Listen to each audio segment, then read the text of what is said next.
This story is called The Biggest Pumpkin Ever, written by Stephen Kroll, illustrated by Jenny Bassett.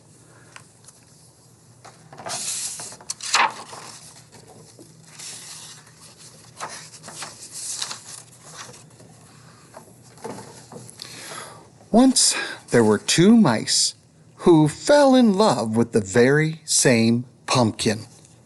I'm not sure if you can see it, but that's the pumpkin right there. That small little green ball. Clayton, the house mouse, noticed it one day in the vegetable garden.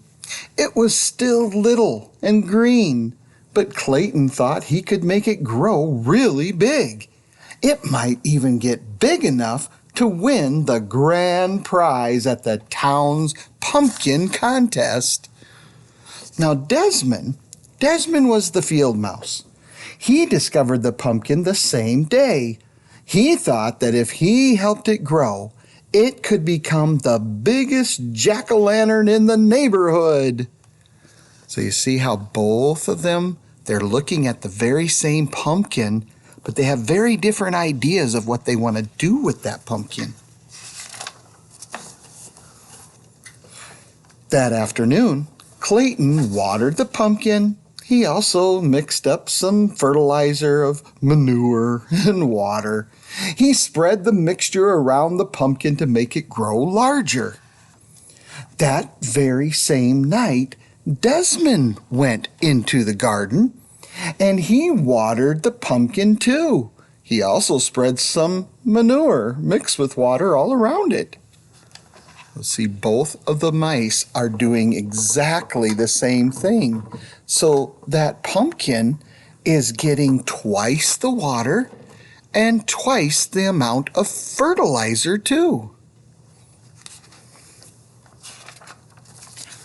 Well, the next day, Clayton watered and fertilized the pumpkin again, and the next night, Desmond did the same, and the pumpkin began to grow. Look at that. Started out small, a little bigger, and bigger yet. By the end of a month, the pumpkin was so large, Clayton couldn't believe his eyes. "My goodness," said Clayton's mother, "and it's not even full grown." Clayton shrugged. "Yeah, and all I do is water it," he said. Clayton's mother whispered in his ear, "If you want the pumpkin to grow bigger, faster," she said, "you should use sugar water." Well, that night, Desmond brought his bigger brother, Morris, to see the pumpkin. Morris knew everything there was to know about growing things. "That's some pumpkin," he said. Desmond shrugged. "Well, all I do is water it," he said. Morris whispered in his ear, "You should try using sugar water," he said. The next day, Clayton dug a small hole beside the pumpkin vine. In the hole, he placed a bowl full of sugar water. He cut into the vine a few inches from the pumpkin. In the cut, he put one end of a piece of candle wick. Then he put the other end into the bowl of sugar water. And you see it will it'll suck up that water right directly into the vine and right into the pumpkin. That night, on the other side of the pumpkin, Desmond did exactly the same thing. See, he dug a hole, put a little bowl with sugar water, cut a little slit in the vine, and that's going to suck the sugar water into that side of the pumpkin. Now look what happens. Within a week, the pumpkin, it was twice the size it had been.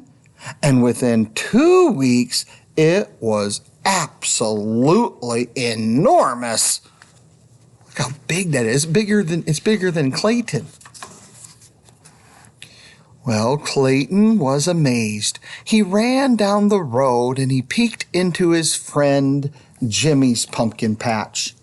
The pumpkin that Jimmy was growing for the contest, it looked much, much smaller. Clayton scratched his head. "I have an amazing pumpkin," he said out loud. "I think I'm going to win the contest."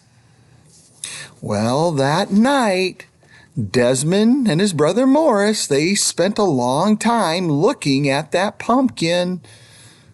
"How do you think it got that big?" Desmond asked.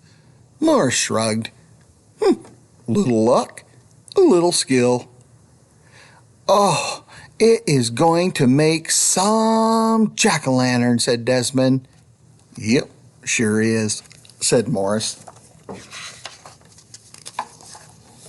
Well, that night, the weather grew colder. Thinking there might be an early frost, Clayton, he rushed out to the pumpkin with his blanket. Well, one was not enough. Soon he was rushing back and forth, carrying all the blankets from the house. As he worked, he hummed a little song. And as he hummed, he heard someone else singing. He too began to realize that someone else was covering the pumpkin with blankets. Now, you know that Clayton normally, he only comes out during the daytime. He's sleeping at night. And Desmond comes every night because he's a field mouse and they wake up at night. So, did they know they were both working together on the same pumpkin? No, they didn't. Desmond, too, you see, had seen the danger of an early frost. He, too, had brought blankets for the pumpkin. And as he worked, he sang a little song. And as he sang, he began to realize that someone else was working and humming. Clayton stopped humming. He put down his pile of blankets and he peered around the corner of the pumpkin. Desmond stopped singing. He put down his blankets and he peered around the corner of the pumpkin. The two of them bumped heads and fell down. "Hey, you've been feeding the pumpkin," said Clayton. "You've been feeding the pumpkin too," said Desmond. "That's why it got so big," said Clayton. "Yeah, that's why it got so big," said Desmond. And they both burst out laughing. When everything had been explained, Clayton said, I know I'll win the contest if I can get this pumpkin into town." Desmond smiled. "Oh, I'll help you. And just let me carve that pumpkin after you win the contest." "It's a deal," said Clayton. "It's a deal," said Desmond, and they shook on it. The morning of the contest, was bright and sunny. Mice were bringing their pumpkins to the town square by truck and car and wagon. Some were rolling them along the ground. Now, they do have some pretty good-sized pumpkins. There's a smaller one. There's a big one on top of that car there, and there's one. Ooh, look at that one in the wagon. They are pretty big. But suddenly, they all stopped short. Over the fields came the biggest pumpkin anyone had ever seen. It was being pulled by 100 field mice on motorcycles. Okay, I think their pumpkin is definitely the largest pumpkin, don't you? It's way bigger. It's bigger than the buildings.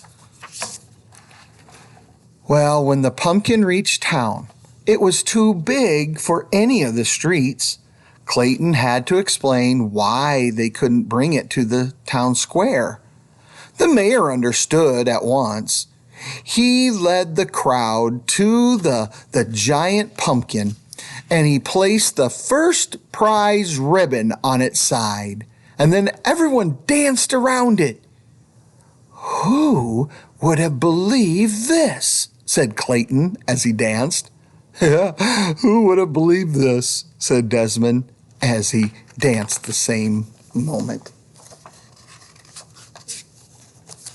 When the celebration was over, the 100 field mice pulled the pumpkin back out to the field.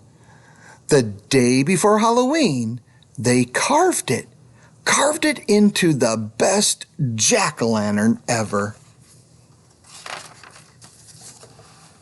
And on Halloween night, its wonderful, smiling face could be seen glowing for miles around. Now, was that a good way for those two mice to share the pumpkin? Yeah, they actually were working together, growing it.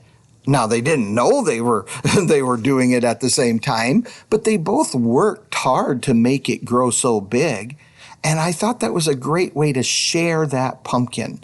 Let Clayton use it for the prize pumpkin contest, and then let Desmond have it so they could carve it out and use it for their jack-o'-lantern. That's teamwork, isn't it, boys and girls?